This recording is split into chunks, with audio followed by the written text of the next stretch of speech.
So Jason Schreier just posted an article on a game we talked about it a lot back in the day, actually. It's kind of crazy to see it pop up in a random article now on July 2nd, 2026, but here we are. Yeah, brand new article. Top Suicide Squad developers say the flop made them not want to make games anymore. The director and top designer of Rocksteady's failed game open up about their experiences. I mean, it's kind of crazy that I mean, I can't say I'm that surprised that they felt kind of burned out after it, because it was not received well. But, you know, sometimes the truth hurts. Hi, everyone. Today we're hearing some candid thoughts about a very difficult video game development. But first, little recap. Okay. When Axel Ridby first started at Warner Brothers Discovery Inc.'s Rocksteady Studios in the fall of 2018, the company's new Suicide Squad seemed promising. Sure, it was a live service game designed to generate recurrent revenue long after launch by keeping players hooked indefinitely, but it was a live service game from Rocksteady, one of the most prestigious developers in the industry. The plan was to build it with the design ethos that the studio had mastered across 3 critically acclaimed Batman Arkham games, which helped revitalize the superhero genre in gaming. Yes, Warner Brothers executives kept showing up at Rocksteady, armed with presentations about how much money they could make from this new live service game, said Ridby, who started as its top designer and would go on to become its director in 2022. But from the start, Ridby said both the studio and its parent company agreed that the title should be generous to players so that they would feel compelled to buy a bunch of crap to enjoy the game. That's always what you want to hear. Like, hey, we're making a game for you, and we're going to get you to buy a bunch of crap to enjoy the game. There you go. There you go. This is what's always really telling, though. You can tell when a game has been made to extract money from people, right? Like, there's just something about it that's like deep in your monkey brain where you just sense it, you know?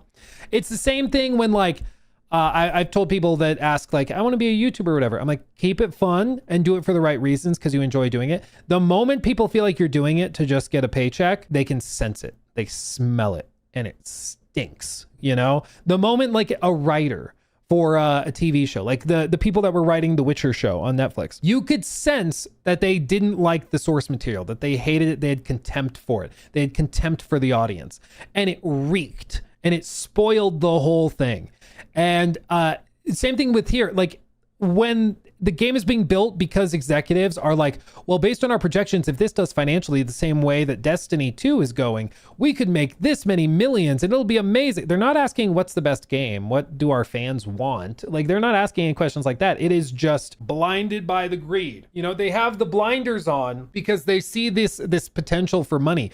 The same exact story was told with High Guard. You remember that one designer for High Guard was describing how they people in the studio were hoping that this would be the game that would break them out of their, I think they called it millennial financial curse, I think is how he phrased it. I remember it because it was phrased so weirdly, and it was such an odd thing to say when you're talking about, like, we wanted to make this game and we thought the game was going to be really good, but he described it as, we thought it'd be the game to break us out of the, like, perpetual millennial financial curse, which is like that millennials can't afford houses, because they thought this would make them rich because they had a profit sharing program where everybody at Wildlight would make a cut of the profits of the game. So when it becomes Overwatch 3, we're all going to be rich and millionaires and it'll be great. They didn't ask, like, what is best for the audience or the game, what truly is groundbreaking. They were just trying to make something to make money, and it stinks up the whole thing. You can sense it, you know, you just do. But continuing, then Suicide Squad Kill the Justice League was delayed. Then again, and again. The more time it took, the more money it cost. Conversations became less about designing the game, Ridby said, and more about ensuring it made back its hefty budget. During meetings, executives would ask questions like, how many players can we reach with this feature? Or how can we twist the design into something that can be more replayable? Ridby understood why Warner Brothers was growing nervous about recouping its investment, but he worried that the game was losing its soul along the way. Quote, that's when I started feeling like I wasn't making games anymore, he said. I was following a spreadsheet, some elusive marketing analysis spreadsheet that no one could present clearly. I kind of felt like this isn't the gaming industry I wanted to work in, which is fair. I mean, it stopped feeling like it had any sort of soul. It turned into a product very, very clearly. Suicide Squad Kill the Justice League was released in February of 2024 to poor sales and reviews, eventually leading Warner Brothers to take a $200 million loss on the game. Afterward, Ridby wondered if the experience had drained game making of all of its joy. Perhaps the cure was to go independent. In 2025, he left the studio. After a break, he decided to partner with another former Rocksteady designer, Johnny Armstrong, to make an RPG deck building game called Secret of Circadia. This week, they launched a Kickstarter with hopes of raising $11,000 to develop the new title. The Kickstarter page describes the game as a cautionary cautionary tale about AI and nature reclaiming itself that tells a story of what happens when humanity's hubris finally goes too far. In some ways, it feels like a direct reaction to what the pair went through at Rocksteady. Armstrong, too, felt burnt out by the experience of making Suicide Squad kill the Justice League. He started at Rocksteady in 2010. Dude, he was there from close to the beginning, moving from quality assurance to design on the Arkham games. But after 2015's release of Batman Arkham Knight, Rocksteady's leadership wanted to make a multiplayer game, an idea that would eventually turn into Suicide Squad. Armstrong became its associate design director. This is also important to know. After Arkham Knight, they kind of floundered for a little bit. They went and did the VR game in 2016. And then it was rumored that they pitched a Superman game. I don't know if that was ever fully confirmed. I think Jason Schreier said they did pitch it, but it wasn't greenlit. But they wanted to make Suicide Squad. They wanted to make a multiplayer looter shooter. That is what they wanted to do. And the rumors were suggesting that it was because the founders of the studio, Sefton Hill and Jimmy Walker, they were fans of like Destiny. And so they wanted to do that. So the initial narrative was, why would they force Rocksteady to make this game? And it actually was more that they wanted to make it. And then it was that Warner Brothers would not let them walk away from it. Like they were in too deep, you know? But the big bad, the executive suite, they were down for this, but it was Rocksteady leadership's idea initially to do this. And Rocksteady leadership left before the game would eventually, launch. They bailed on the sinking ship. They saw it coming, but it was originally their idea. At first, developers at the prestigious studio were excited about moving away from Batman, Armstrong said, but as development kicked off on Suicide Squad, that relief gradually turned into a realization that maybe they just wanted a break, not a full split. Quote, there was definitely a sense when we first moved on to it, arrogance is the wrong word, but a confidence, Armstrong said. We're coming back after hit. Of course we'll be able to do this. It's a similar vibe that we've heard from other studios. Like CDPR, they talked about how after The Witcher 3, one of the common phrases that was thrown around if people were like, I don't know how this is going to work. I don't know if this works. I don't think this is fun yet. I think this needs more polish. Whenever there was like resistance, the phrase that would come back from leadership is, we made The Witcher 3. We'll figure it out. Which is a dangerous game to play. The realities of making a live service game were a shocking adjustment for the studio. In the Batman games, designers and artists would create levels knowing the player would only have to battle through them once. For Suicide Squad, everything needed to be endlessly replayable, and the team couldn't spend too long on each one because there was so much to make. It was a big culture shift, said Armstrong. As development chugged along, the tasks began to feel Sisyphean. Sisyphean.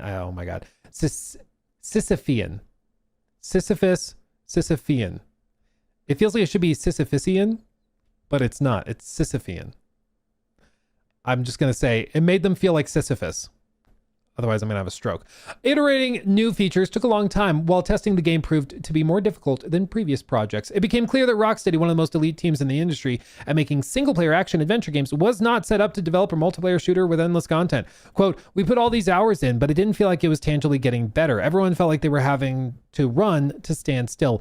That is what a lot of live service development seems like. And then you get the end product, and remember, it was like 2.5 hours of actual game, and the rest was just repeated. And then they expected you to grind out like hundreds of hours of the same missions over and over and over again. I played through all of Suicide Squad on stream, the whole thing. And it was shocking how little there actually was. And so hearing that they were working so much to try and build it out is just surprising, because it did not feel like it. Like the final game feels minuscule. It's like, what were they doing for a decade, you know? The game was delayed multiple times and ultimately wound up taking more than 7 years to finish. Problem was, the delays were all short-term expansions or extensions, and the resulting ever-looming deadlines prevented the developers from making the sort of significant overhauls that could have made Suicide Squad much better. 6 months isn't enough to do any fundamental changes, Rigby said. That's just enough time to just fix as many bugs as you can and see if you can squeeze in a bit of feature tweaks here and there. Much of what they said about their experience with Suicide Squad echoed what we reported in the months after the game came out, but it was striking to hear two of the top designers talking about how excruciating the process was for them and how it killed their joy of making games. Armstrong said that after the game came out in February of 2024, he was surprised by how negative the reactions were. Shortly thereafter, when Warner decided to move on from Suicide Squad without even trying to turn its fortune around, something broke in his brain. Quote, I felt everything drained from me, said Armstrong. I said, I can't do this again. I don't know if I'm done with the industry, but I'm done. I could feel myself coming apart at the seams. I will say, having talked about Suicide Squad a lot, this is always kind of like the the tricky, awkward thing in my brain as well. Because if a game sucks donkey ass, I want to be able to say that, you know, I want to be able to describe how I hate it. But it's important to also remember that there are real people behind it, that there were people that worked on this for 7 years and they didn't set out to make something bad. It just didn't work. You know, for one reason or another, for 1,000 reasons or another, like it just didn't work. But while you have to be able to acknowledge the human element in building it, I think it's also important to be able to say what you think clearly and not like, of course, go after any individuals or anything. But like, if you have a scene that just sucks completely, you need to be able to call that out. Because I mean, it was shocking, some of these scenes, and you know what I have to do. You know what I have to do. Sorry, not sorry. Jump scare. Don't blow this for us, man.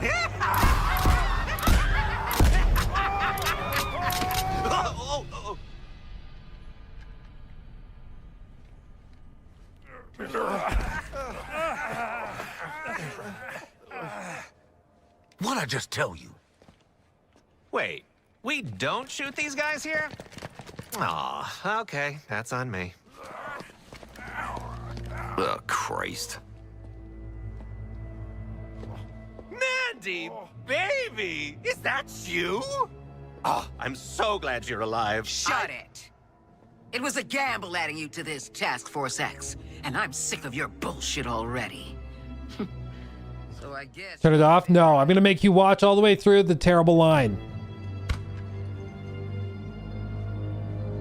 Keep him in line.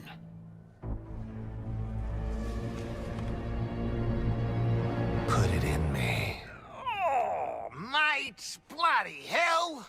Now you've just made it weird. I want to be able to say how that's one of the worst things I've ever seen in my life. But at the same time, I acknowledge a lot of very talented people worked on it. But like that's horrible. You know, like that's so bad. Okay. It's so bad. It worries me that anybody signed off on it at all.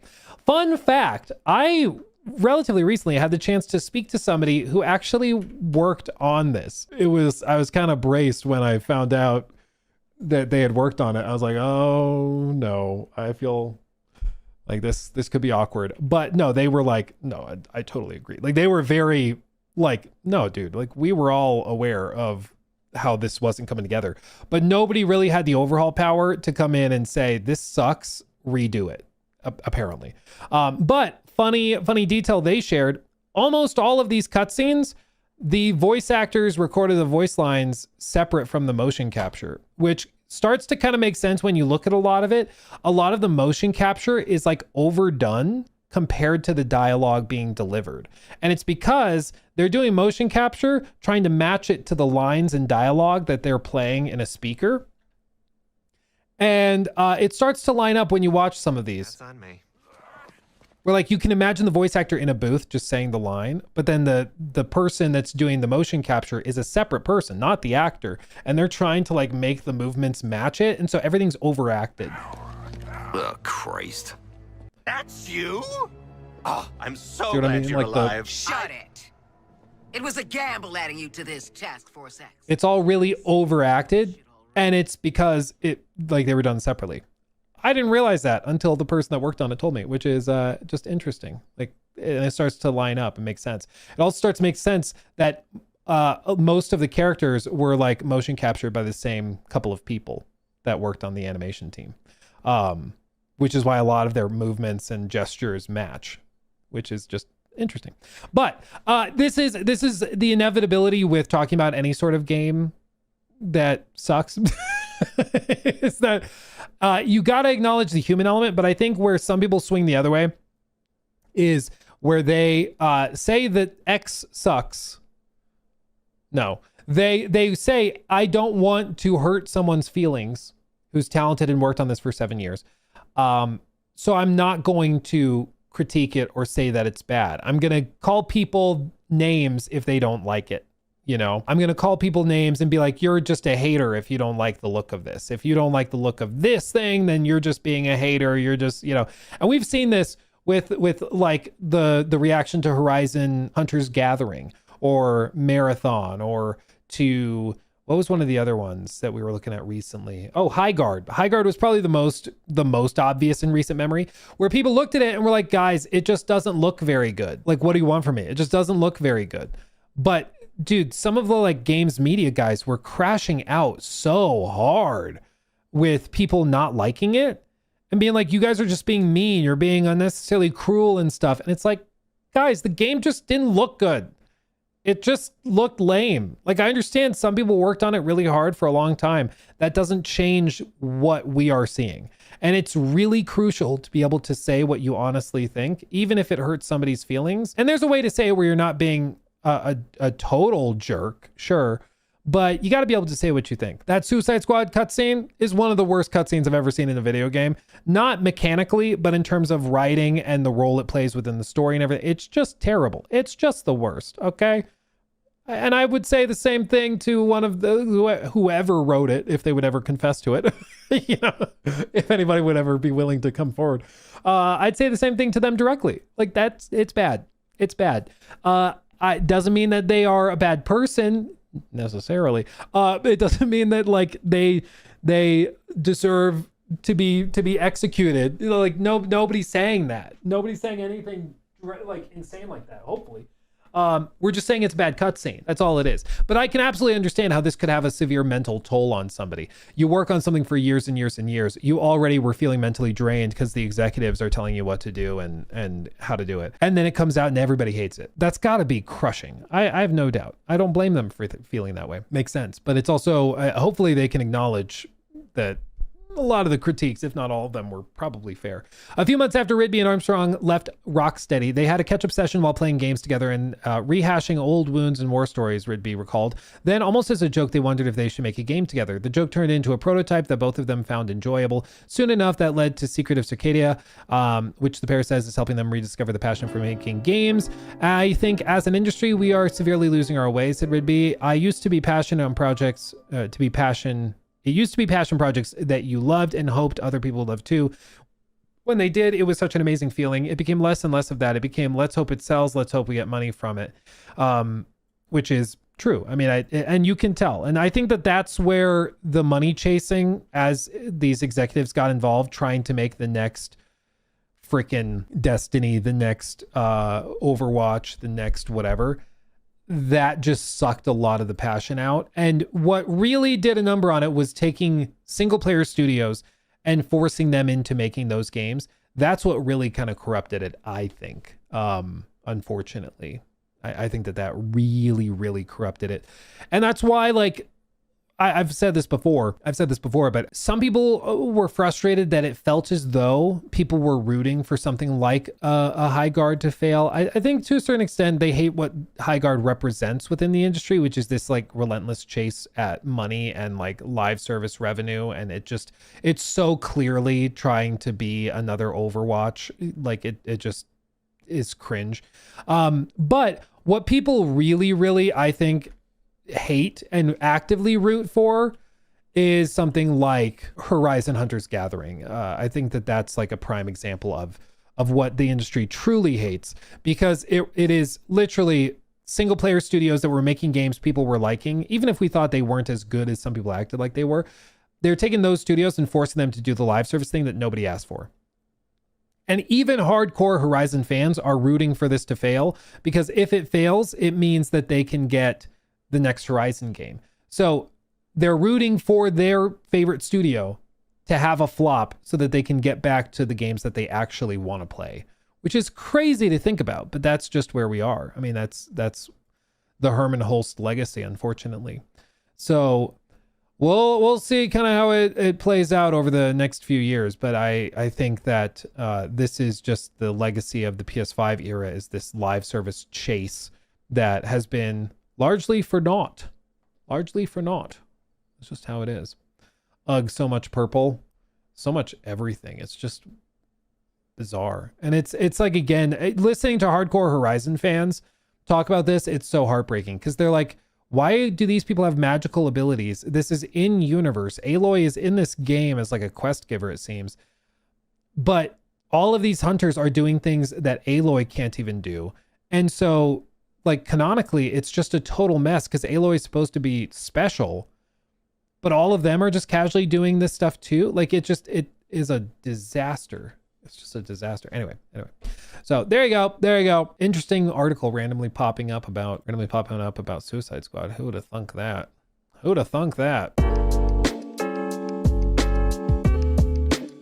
He took my thing.